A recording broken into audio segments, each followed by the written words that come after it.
શાહ, અત્યારે યુથ કમિટીના પ્રમુખ તરીકે પણ છું. મનોહર ગામને 2004ના અંદર સામળિયા ફેમિલી દ્વારા આ ફિલ્ટર પ્લાન્ટ ગામના લોકોની હેલ્પ માટે અર્પણ કરેલો હતો. 2013થી આ ફિલ્ટર પ્લાન્ટનું જે હેન્ડલિંગ છે યુથ કમિટી કરે છે. ઘણા વર્ષો ત્યાં બિલ્ડિંગ બનેલી હતી એટલે લગભગ થોડું પાણીનો માલ વધારો હોવાથી બિલ્ડિંગ થોડી જર્જરી થઈ ગઈ હતી અને ફિલ્ટર પ્લાન્ટ 2004થી કન્ટિન્યુ ચાલતો હોવાથી નવા ફિલ્ટર પ્લાન્ટની પણ જરૂર હતી.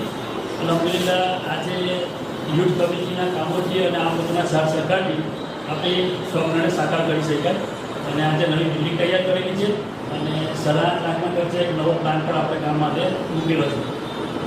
અલહમદુલિલ્લાહ અમે તમને આશા આપીએ છીએ કે જ્યાં સુધી અમારી દેશ કાયદી હશે કે આ ફિલ્ટર પ્લાન્ટ સહી સલામત રહે અને આવનારી પેઢીને પણ એનો ફાયદો મળતો રહે એટલે